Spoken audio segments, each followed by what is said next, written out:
Les déchets produits sur la communauté Lesneven-Côte des Légendes sont à déposer dans des équipements prévus à cet effet pour être incinérés ou recyclés. Les emballages déposés aux ordures ménagères, en bac ou dans les colonnes grises, sont incinérés à Brest. Les emballages recyclables déposés dans les colonnes jaunes ou vertes, eux, sont bien évidemment recyclés. Les emballages secs, déchets déposés dans les poubelles jaunes, sont triés à Plouéderne ou centre de tri afin d'être envoyés ensuite à des recycleurs. Nous vous invitons à comprendre comment fonctionne ce centre de tri en compagnie d'enfants super trieurs. À l'issue de ce reportage, vous ne regarderez plus de la même manière les colonnes jaunes et, nous l'espérons, deviendrez à votre tour des super trieurs.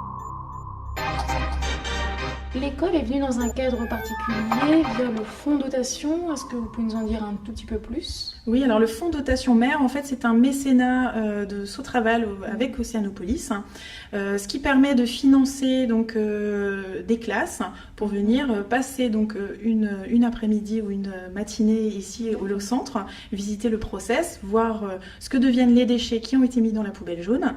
Et puis, il y a aussi une autre journée qui est financée à Océanopolis, donc là où ça leur permet de voir les conséquences des déchets en milieu marin auprès des animaux, mais également de tout qui peut se passer en mer. Voilà. Toute association qui sera intéressée peut se rapprocher de la communauté de communes dont elle dépend et organiser une visite. Voilà, tout à fait. C'est vrai qu'on parle beaucoup des enfants parce que c'est, on va dire, 70% des personnes qui viennent visiter. Mais bien sûr, toute association et donc groupe, à partir de 10-15 personnes, peuvent venir visiter le centre en se mettant en lien toujours avec la collectivité. Très bien, merci. Merci.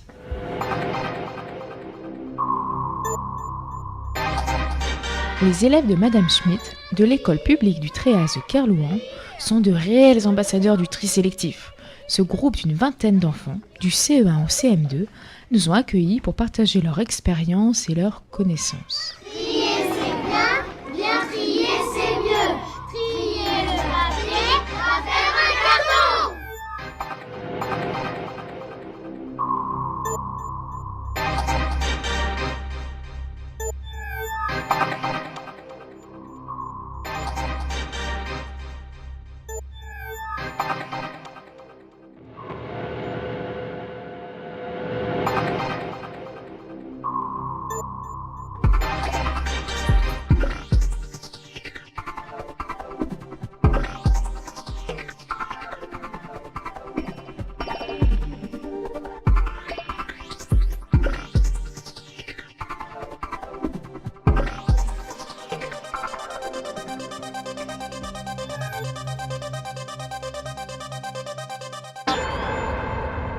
Une fois que le déchargement a été déposé, la pelleteuse va prendre le chargement et le déposer dans une machine qui sert à séparer les déchets.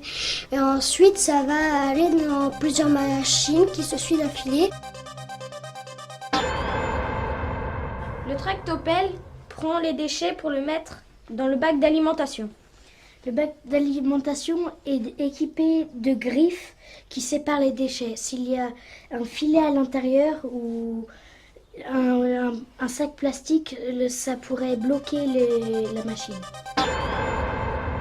Le trommel est une machine ronde qui sert à... qui a plein de trous, comme des gros, des moyens et des petits. Et les objets passent dans les trous. Et après, ce qui est passé, les toutes petites choses qui passent dans les tout petits trous, les derniers trous, ils seront partis à la poubelle. Les gros, comme par exemple les gros cartons, les grosses bouteilles, vont partir sur un tapis roulant. Les moyens sur un autre et les petits sur un autre. Ce qui est dans ce bac, c'est comme des grandes canettes de métal, le carton et le papier. Ce qu'il y a ici, c'est des petites canettes, le plastique et des petits bouts de carton et de papier aussi. Ici, c'est comme un rouleau de papier toilette, par exemple. Et ici, c'est ce qu'on va jeter à la poubelle. Le crible balistique est une machine de tri-glace qui sépare les bouteilles et les canettes. Il reste les papiers et ils vont directement dans le tri manuel. Et les autres vont dans le tri magnétique. Et la machine sépare les corps creux et les corps plats. Et voici le fonctionnement.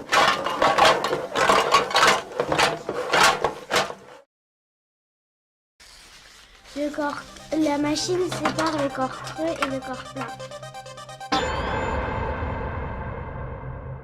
Le tri magnétique a des aimants qui attirent les métaux ferreux.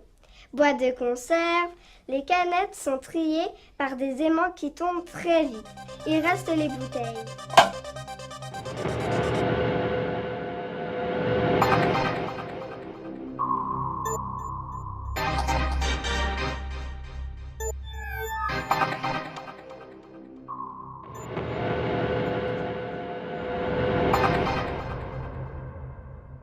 Le tri optique sert à séparer les bouteilles opaques, transparentes et translucides. Les bouteilles translucides sont envoyées dans le tri manuel et les bouteilles transparentes et opaques sont envoyées à devenir des balles. Dans le tri manuel, il y a des personnes qui vont trier pour voir si toutes les machines ont très bien trié les bouteilles. Il y aura aussi des seringues, des couches, etc. Les déchets tombent dans la presse, ça va presser comme cette bouteille. Et sont ensuite mis en balles qui sont envoyées à l'usine de recyclage.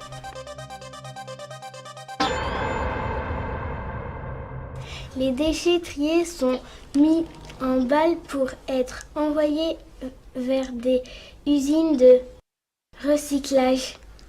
Les bouteilles pourront être par exemple recyclées en plumes.